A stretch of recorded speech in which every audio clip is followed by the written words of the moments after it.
Добрый вечер, шановні глядачі. З вами Олександр Кнурович і «Атмосфера».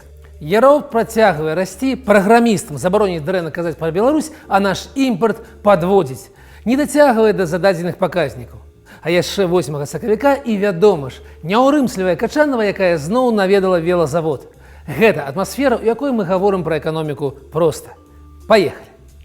Яроўпт падзяліўся некаторымі паказнікамі леташняй працы. У кампаніі лідара раздробнага рынку ўсё вельмі і вельмі добра. І колькасць крамаў ізноў вырасла яшчэ на 48 пляцовак, і гандлёвая плошча, і тавараабарот на 11,2%, дзякуючы чаму пераваліў за 7 мільярдаў беларускіх рублёў. Раней Белстат паведамляў, што агулам для краіны гэты паказнік раздробны тавараабарот вырас у 2023 годзе на 8,5%, а значыць Яроўпт расце значна хутчэй за рынок. Нягледзячы на тое, што ўжо займае фактычна 5-ю частку ўсяго беларускага гандлю. Зменшыўся ў кампаніі толькі лік працаўнікоў. Ён складае 32 300 асобаў і дэманструе тэндэнцыю да зніжэння. Крамаў более, працаўнікоў меней. А як там з заробкам? У Менску касіру-кантралёру прапануюць 1500 рублёў бруднымі да падаткаў, што значна ніжэй сярэдняй для сталіцы 2700 рублёў. Не дзіўна, што на сайце праца.бівай выстаўлена адразу 268 прапановаў працы ў гэтай кампаніі. Не разгуляешся на $460 у сталіцы. Затое кампанія расце. Не менш важную навіною тыдня было вядома свята 8 сакавіка. У гонар яго і Лукашенко выступіў з феерычным стэндапам на сустрэчы з актывам Беларускага саюза жанчын, дзе выкаціў выключна пазітыўную статыстыку. І прадстаўнікі ГДК рушылі ў крамы, каб праверыць, а ці не займаюцца хцівыя гандляры завышэннямі перад такім важным святам. Сусветны банк здзівіў нас уласнай статыстыкай. У ёй Беларусь адна з 9 вельмі прыкметных краінаў. У нас колькасць працоўных жанчын большая за колькасць працоўных мужчынаў. Мне здаецца, прычына перадусім у тым, што агульная колькасць жанчын у нас прыкметна большая, амаль 54%. Такім чынам, камітэт дзяржкантролю напярэдадні святочных выходных рушыў туды, у пункты раздробнага гандлю, і паабяцаў пільна сачыць за выкананнем дысцыпліны цэнаў, ну як жа без яе, асартыментнага пераліку тавараў і каб значыць пратэрмінаваных тавараў не было. У выпадку выяўлення парушэнняў абяцаў прыняць захады рэагавання. Ну, нейкія захады. Галоўная ўвага кандытарскім вырабам і мясу. Як быццам, калі атруціцца рыбою ці нясвежаю садавіной, атручаным будзе лягчэй. Ну ды бог з імі. Ну а Белстат пастанавіў азнаёміць нас натхняльнай статыстыкай да гэтага вясновага дня. Што ў нас там? Як уяўляе сабе беларускую жанчыну нашае галоўнае уліковае ведомства? Паводле статыстычных дадзеных, сярэдні ўзрост жанчын у Беларусі 43,6 года. Яна жыве ў горадзе, мае вышэйшую адукацыю, замуж выйшла ў 26 гадоў і першае дзіця нарадзіла ў 27. Сярэдняя беларуска працуе ў сферы паслуг і дадаткова аказвае валанцёрскую дапамогу жывёлінам. Якая цікавая, але некарысная інфармацыя. Асабліва пра дапамогу жывёлінам ёсць пэўныя сумневы. Жанчын у Беларусі больш за мужчынаў 53,6%, але тут ёсць адна дэталь. Ва ўзросце да 30 гадоў мужчынаў больш, але ўжо пад 65 гадоў жанчын больш удвая. Пра што гэта кажа? Пра тое, што палова мужчынаў проста не дажывае да пенсіі. Давайце уважліва глянем на трохі іншыя лічбы. Пра што гаворыць занятасць беларускіх жанчын у сферы паслуг, а яшчэ ў адукацыі, медыцыне? Тут іхняя доля такая. У ахове здароўя і сацыяльных паслуг 84%. У адукацыі 83,7%. Гэта кажа пра тое, што яны зарабляюць значна менш за мужчыну. Менавіта гэтай бюджэтнай сферы лідары са знакам мінус згледзяша сярэдняга заробку. І гэты разрыў расце і імкнецца да 30%. Але тут важна не толькі вось гэтая розніца ў аплаце працы. Жанчына і пасля працы, занятая хатнімі справамі, яшчэ 4,5 гадзіны на дзень. Больш як у 2 разы за мужчыну. Маўчыць пра гэта Белстат, як вады ў рот набраў. Ну яшчэ адзін лік. Ведаеце, якая доля жанчын кіраўніцтв Беларусі?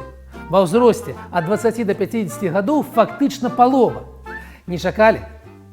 Адкуль такі эфект? Паглядзіце на асабовы склад лукашэнкаўскага ўраду. Там толькі адная жанчына, Ірына Касцевіч, міністрка працы і сацыяльнай абароны. Да і тое, яна ўжо пакідае сваю пасаду. Больш начальніц не відаць. Пры гэтым, напрыклад, у Іспаніі больш як палова кабінету жанчыны. Адкуль тады палова ў статыстыкі? Усё проста. Загадчыца дзіцячага садка, або дырэктарка школы, або начальніца аддзелу культуры ў райвыканкаме. Таксама лічацца кіраўніцамі. Вось і ўся статыстыка. Ну і апошні лік. 1030. Сама меней столькі жанчын трапілі пад крымінальны пераслед за палітыку, пачынаючы з 2020 года. Калеснікава, Золатава і многія іншыя. Яны сядзяць за кратамі проста за выкананне прафесійных абавязкаў і за ўласныя перакананні. І вось тут ужо мы, безумоўныя першыя ў Еўропе. Я свядома не стаў акцэнтаваць увагу на сустрэчы Лукашэнкі з актывам Беларускага саюза жанчын. Гэта было агідна. У ягоных прамовах поўны набор гендерных штампаў і перадузятасці, ад аб'ектывізацыі жанчын да газлайтынгу і адкрытых абразаў. Пры гэтым ён, напэўна, здаваўся сабе галантным кавалерам у самым росквіце і размаўляў з жанчынамі як з абслуговым персаналам. Яны, тыя, хто сядзелі ў той зале, былі згодныя. Абмяркоўваць гэтую пошласць няма сэнсу. А Беларусь, згледзячы гендернай роўнасці ці павагі правоў жанчын, краіна зусім дрымучая. Гэта добра відаць з лічбаў. І выходзіць, што зусім не да святу. Гэтую тэму мы працягнем у канцы праграмы, а пакуль вернемся да навінаў. Рэзідэнтам парку высокіх тэхналогіяў афіцыйна забаранілі казаць праўду.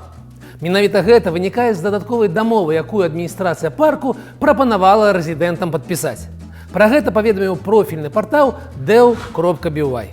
У тэксце пагаднення адкрыта сказана, цытата: «Кіраўнік, уладальнікі, уласнікі маёмасці рэзідэнта абавязаныя не дапускаць распаўсюджання інфармацыі, што дыскрэдытуе Рэспубліку Беларусь, дзяржаўныя органы і арганізацыі, а таксама наносіць шкоду рэпутацыі іхніх адказных асобаў, а таксама дзеянняў на шкоду нацыянальным інтарэсам Рэспублікі Беларусь». Дзіўная сітуацыя. Ёсць у мяне пытанне. Змена падатковых ставак мінулых днём, тых самых, што былі жалезна гарантаваныя, яна не шкодзіць нічыім інтарэсам. А рэпрэсіі супраць працаўнікоў кампаніі рэзідэнта ПВТ таксама не наносяць шкоды. А падтрыманне расійскай агрэсіі, праз якую і былі ўведзеныя санкцыі, што адрэзалі ПВТ ад развітога свету, яны нікога не дыскрэдытуюць. А вось дзяліцца праўдай пра тое, што адбываецца цяпер, значыць, нельга. Цікава, у выглядзе санкцыяў за парушэнне там у дамове адразу расстрэл прапісаны, ці ёсць нейкія прамежкавыя варыянты? Я чамуся не ўпэўнены, што гэтыя інавацыі неяк дапамогуць беларускаму IT вярнуцца да росту. Ёсць у мяне лёгкія сумневы. Экспарт. Экспарт падводзіць урад. Мэту на 24 год было заяўлена нарошчванне гэтага паказніка больш як на 7%. Але студзень прынёс кепскія весткі, толькі 2,4% росту. І перспектываў не відаць. Цягнуць на дно, як не дзіўна, краіны СНД, у тым ліку і Расія. Экспарт у гэтым накірунку упаў у студзені на 3,6%. Не падпарадкоўваецца ён, экспарт, указанням урада. Сабатуе. Дзіўную актыўнасць дэманструе беларускі рынак токенаў. Як паведамілі выданню Office Life прадстаўнікі платформы Finstar, за 23 год беларусы ўклалі ў прадпрыемства з дапамогай гэтага інструменту больш як $64 мільёны. І ў пераважнай большасці выпадкаў гэта зрабілі фізічныя асобы. За год былі зарэгістраваныя амаль 5000 новых карыстальнікаў. Папулярнасць пляцоўкі лёгка патлумачыць. Прадпрыемства, што размяшчаюць токены, прапануюць умовы значна прывабнейшыя, чым стаўкі паводле банкаўскіх дэпазітаў. Больш за 7% у доларах і 17% у беларускіх рублях. Аднак і рызыкі іншыя. Здараецца і адмова ад выканання абавязанняў. І ў гэтым выпадку вяртання сродкаў ніхто не гарантуе. Белстат паведаміў, што ў 2023 годзе колькасць арганізаваных турыстаў і экскурсантаў грамадзянаў Рэспублікі Беларусь, якія выехалі за мяжу, склала 500 000 асобаў. Астатнія адпачывалі ўдома на курортах Нарычы і Браслава. Але і з гэтага 500 000 у краіны еўразвяза дабраўся толькі кожны 10, не больш за 50 000. Астатнія абышліся Расіі, Турцыі, Егіптам ці Грузіяй. Сярэдні тэрмін перабывання за мяжой усяго 8 дзён. Такі ён, суворы беларускі адпачынак. І наша сталая рубрика «Качанова». У ёй сёння самая Наталья Ивановна, якая чарговы раз наведала яго велазавод. Так бы мовіць, класіка. І там Наталья зноў вельмі на ўсіх сварылася і патрабавала, каб усё было рэканструяванае і загружанае вытворчасцямі. І ёй дакладвалі: а мы вось тут, мы тут паліклініку ўвялі. А неўзабаве і ўсё астатняе. Сумнеў чытаўся ў вачах Натальі. Маўляў, а ці сапраўды паліклініка належыць да вытворчай галіны? А няма ніце? Але і гэта не самае вясёлае. Натальі Івановне чарговым разам адрапартавалі пра план дамагчыся 50% лакалізацыі вытворчасці ўжо да 2029 года. Памятаеце, мусілі зрабіць 100% яшчэ год таму. Потым ім далі грошай, і яны абяцалі 50% у 28. Мабыць, працэс засваення грошай ідзе паспяхова, і тэрмін адкладаецца ўсё далей і далей. З такімі тэндэнцыямі, мне здаецца, я не дажыву. Як уласна і Наталья. І яна, здаецца, пра гэта ведае.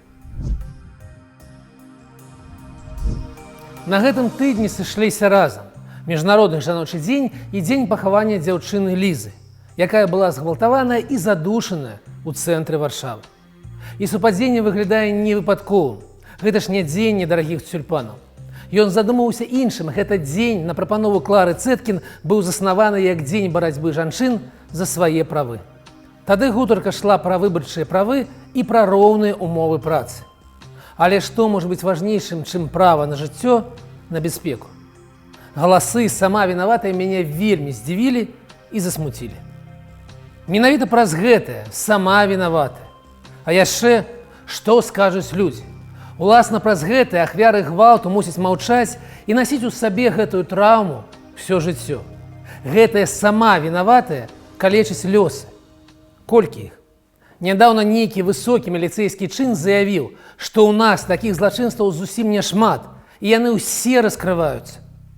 Гэта хлусня. Раскрываюцца толькі тыя, у якіх ахвяра знайшла ў сабе сілы заявіць пра тое, што адбылося. А такіх у нашым патрыярхальным грамадстве меншасць, бо сама вінаватая. Я думаю, што нашым жанчынам, спадарыням значна больш патрэбныя роўныя правы, роўная аплата працы і роўныя працоўныя умовы. І, безумоўна, асабістая бяспека, захаванне межаў. Усё гэта трэба значна больш, чым пара-тройка тюльпанаў. Светлая памяць Лізавеце.